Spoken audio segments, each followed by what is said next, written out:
Hello नमस्ते सर्व ताईंना, मैत्रिणींना, मावशींना, काकूंना, सर्वांना श्री स्वामी समर्थ. आणि चला आता ब्लॉगला सुरुवात केलेली आहे. आणि एका सबस्क्रायबर ताईंनी आपल्याला विचारलेल्या प्रश्नाचं आज उत्तर मिळणार आहे त्यांना. तोपर्यंत तुम्ही सगळ्यांनी स्वामींना शिवलेले ड्रेस पहा. आणि मी मंदिर कशाने क्लीन करते ते पण तुम्हाला सगळ्यांना पाहायचे. आणि मंदिर कसं क्लीन करायचं ते पण पुढं दाखवणार आहे. तोपर्यंत तुम्ही स्वामींना शिवलेले ड्रेस पहा. भरपूर असे ड्रेस आहेत, पण तुम्हाला थोडेफार मी शेअर केलेले आहेत. तर चला आता मंदिरासाठी काय वापरायचं सांगते. तर सर्फ एक्सेलची पावडर घ्यायची. तुमचं मंदिर कसं असेल त्यानुसार तुम्ही आता 1 चमचा घेतलेले आहे. क्लिनिक प्लस शॅम्पू घेतलेला एक, आणि जी हिरवी घासणी दिसते तुम्हाला तर तशी स्क्रब असतो तो स्क्रबर घ्यायचा. आणि त्यात थोडंसं पाणी घालायचं आपल्याला. आणि कसं एका साईडला पाणी घ्यायचं डोंग्यामध्ये, आणि ती पाणी आपल्याला पुसून घेण्यासाठी मंदिर ठेवायचे. तर थोडंसं पाणी घालून आपल्याला लिक्विड तयार करून घ्यायचे.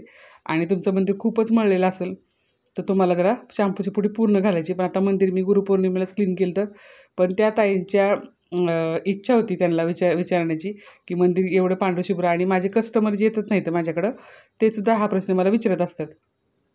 त्यामुळे मी म्हणलं की चला आज हा व्हिडिओ बनवून टाकावा, म्हणजे माझ्यासारखं त्यांनाही सगळ्यांना उपयोग होईल. तर मी रेमेडी आपली घरच्या घरीच तयार केलेली, त्यासाठी बाहेरून काही वेगळं असं आणत नाही बरं का मी.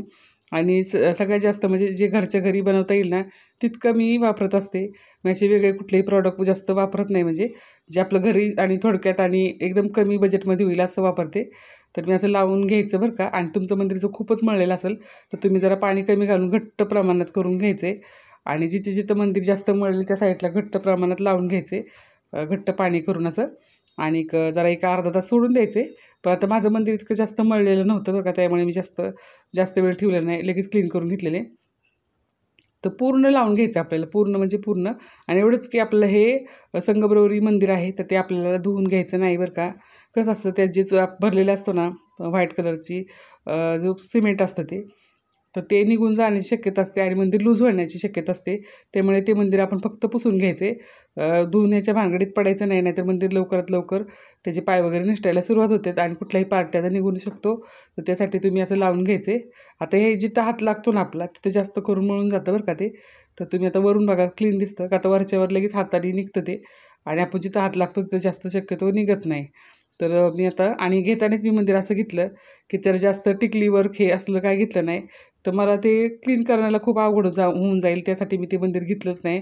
मला पूर्ण प्लेन मंदिर पाहिजे होतं, म्हणून मी प्लेन घेतलं का. तर कसं मला आता ह्याला खूप असं डेकोरेट करता येईल आणि मी करणारसुद्धा आहे. पण जसं वेळ मिळेल तसं करणार आहे. तुम्हाला जसं मी मंदिर डेकोरेट करेल तसं मी तुमच्याशी शेअर पण करेल. तर आता 2 ते 3 पाण्याने आपल्याला स्वच्छ क्लीन करून घ्यायचे. आणि पूर्ण सुकल्यानंतर मी मंदिरात परत देवपूजा केलेली आहे बरं का. आणि हे संध्याकाळचं रुटीन होतं माझं. तर संध्याकाळची देवपूजा 6:30 वाजत आली ती मला वाटते. आणि वर आपल्याला असं एक कागद टाकून घ्यायचं आहे, जो कुठलाही तुम्ही न्यूजपेपर जरी टाकला तरी चालेल, म्हणजे वरूनसुद्धा मंदिर खराब होणार नाही. तर मी सगळे देव वगैरे मांडून झाले, माझी पूजा झाली होती हे करून. आणि त्यानंतर म्हणलं आता रांगोळी काढायची. कसं तर रांगोळीशिवाय मला माझी देवपूजा अपुरीच वाटते.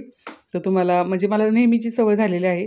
आणि तुम्हीसुद्धा असं मंदिर आहे ना, ज्यांचं मंदिर जास्त मळलेलं आहे तर तुम्ही ना आठवड्यातून आहे ना एकदा तरी असं करायचं आहे बरं का. कुठल्याही दिवशी तुम्ही मंदिर क्लीन करायला शिकायचे. आणि ज्यावेळेस मग तुमचं मंदिर चांगलं स्वच्छ होत राहील त्यावेळेस तुम्हाला रोज आठवड्यातून सुद्धा करायची गरज नाही, महिन्यातून तुम्ही केलं तर चालू शकतं आहे. तर आता हे मी म्हणजे आम्हाला सवय झालेली आहे, म्हणजे 8 दिवसातून करत असतो, त्यामुळे क्लीन होत जातं. आणि मग कधीतरी आता आता तर सवय लावली महिन्यातून एकदा डीप क्लिनिंग करून घ्यायची मंदिराची. आणि कुठला सण वगैरे असेल तर त्यावेळेस मी डीप क्लिनिंगच करत असते. आणि खूप छान वाटतं. आणि स्वामींना शिवलेले ड्रेस मी कशात ठेवते ते पण तुम्हाला दाखवते. आता मी स्वामींसाठी असे छोटेसे सुटकेस घेतलेले आहेत. तर त्यामध्ये एका साईडला आसन असतं आणि स्वामींचे ड्रेस असतात. तर तुम्हीसुद्धा असंच ठेवता का, मला कमेंटमध्ये नक्की सांगत जावा.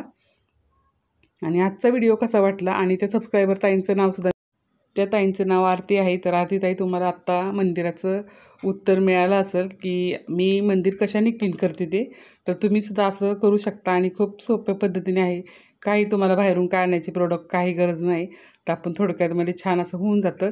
तर मंदिर सुकल्यानंतर खरंच खूप छान आणि सुंदर दिसतं. तर मी वरती अशी स्वामींची हे ड्रेस त्याच्यात ठेवत असते बास्केटमध्ये. आणि प्रत्येक वारा दिवशी मी वेगवेगळं घालत असते. तर आजचा व्हिडिओ तुम्हाला कसा वाटतो मला कमेंट करून नक्की सांगा. नवीन असाल चॅनल लाईक सबस्क्राईब करायला विसरू नका. भेटूया अशा छानशा ब्लॉगमध्ये. श्री स्वामी समर्थ.